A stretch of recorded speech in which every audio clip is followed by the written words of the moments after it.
నమస్కారం. ముఖ్యంగా జిల్లా వ్యాప్తంగా ఈ మధ్యకాలంలో తరచుగా మనకు కంప్లైంట్స్ వస్తూ ఉన్నాయి. ముఖ్యంగా ఆత్మకూరులో ఉన్న ఆర్ఎంపీ డాక్టర్ కావచ్చు, తర్వాత మనకు ప్యాపిలిలో కూడా మన 2 డేస్ బ్యాక్ పేపర్లో రావడము, చాలా చోట్ల కంప్లైంట్లు.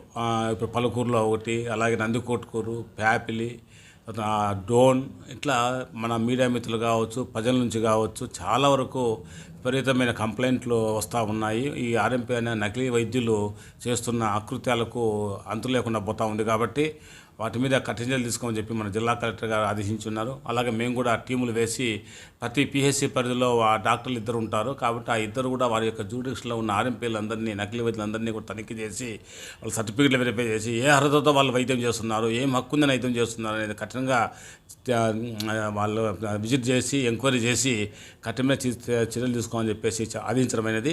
అలాగే జిల్లా వ్యాప్తంగా అందరూ మెడికల్ సర్కులర్ కూడా ఇస్తున్నాం ఈరోజే. అలాగే మనకు ఉన్న ప్రోగ్రామ్ ఆఫీస్ అందరినీ కూడా ఎవరెవరు 4-5 పిఎస్సీలో కలిపి ఒక ప్రోగ్రామ్స్ని వేశాము. వాళ్ళందరినీ కూడా సీనియర్ డాక్టర్లందరినీ కూడా పిఎస్సీల ఏరియాలో పంపించి అక్కడ ఉన్న ప్రతి ఒక్క నకిలీ వైద్యులందరినీ కూడా పరీక్షించి వాళ్ళు చేసిన చర్యలు ఏమున్నాయి, వాళ్ళ ఎటువంటి సర్టిఫికెట్ ఉన్నాయి, ఏం అర్హత ఉందని చెప్పేసి పరిశీలించి కఠినమైన చర్యలు తీసుకోవడానికి వెనుకడమని, అలాగే అవసరమైతే క్రిమినల్ కేసు కూడా పెట్టడానికి వెనుకడమని చెప్పి హెచ్చరిస్తున్నాము. కాబట్టి దయచేసి ఆర్ఎంపీ డాక్టర్లు, నకిలీ వైద్యులందరూ కూడా మీరు మీ పరిధిలో మీరు అసలు ఇంజక్షన్ వేయకూడదు, సెలైన్ బాటిల్ పెట్టకూడదు, పెద్ద హైయర్ యాంటీబయాటిక్ యూజ్ చేస్తూ ప్రజలతో ప్రాణాలతో చెలగాట మారుతూ ఉన్నారు. కాబట్టి ఇది చాలా క్షమించడానికి నేరం అవుతుంది. కాబట్టి దయచేసి ఈ రోజు కూడా మాకు చాలా కంప్లైంట్లు వచ్చాయి. చాలామందికి ఇంజక్షన్ వేయడం, యాప్సెస్ ఫామ్ కావడం, సెప్టిసిమియా రావడం, ప్రాణాలకే ప్రమాదం ముప్పు వచ్చే పరిస్థితి ఏర్పడతా ఉంది. కాబట్టి ఇది రోజుకు శృతిమించుతుంది. కాబట్టి వీటి మీద కఠినమైన చర్యలు తీసుకోని చెప్పి పైనుంచి మాకు ఆదేశాలు వచ్చి ఉన్నాయి. మేము కూడా చూస్తూ ఊరుకోము. ఇప్పటి నుంచి ఖచ్చితంగా కఠిన చర్యలు తీసుకుంటాను. అందుకు సంబంధించిన మేము టీములు వేసి అందరి మీద చర్యలు తీసుకుంటామని చెప్పి ఈ విధంగా ఈ సందర్భంగా తెలియజేస్తున్నాను. దాదాపుగా 3-4 వేల మంది ఉంటారు నకిలీ వైద్యులు.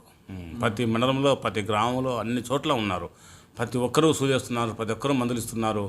ఈవెన్ మెడికల్ షాప్ దగ్గర నుంచి తర్వాత ప్రతి ఒక్కరూ ఎవరికి మామూలు ప్రైవేట్ డాక్టర్లు నర్సింగ్ హోమ్లతో పనిచేసి అక్కడ నేర్చుకొని 10th క్లాస్ క్వాలిఫికేషన్తో వచ్చి చాలా చోట్ల ప్రతి మండల హెడ్ క్వార్టర్లు ఉన్నారు, ప్రతి పెద్ద గ్రామాలలో ఉన్నారు, ఇంటింటి పోయి వైద్యం చేస్తూ ఉన్నారు.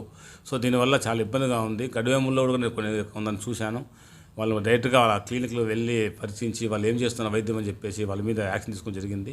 కాబట్టి చాలా చోట్ల క్రిమినల్ కేసు కూడా పెట్టడం జరిగింది. సంతతూటులో క్రిమినల్ కేసు పెట్టాము.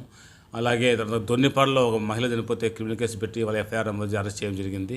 సో ఈ విధంగా దాడులు చేస్తూ ఉన్నా కూడా ఇంకా కొందరు చేస్తూనే ఉన్నారు. ఈ విధంగా ప్రజలు ప్రాణాలు మారుతున్నారు. కాబట్టి వీటి మీద కఠిన తీసుకోవడానికి మేమందరం టీములు వేసి ఇమీడియట్గా వాళ్ళని అరికట్టడానికి సిద్ధంగా ఉన్నాం.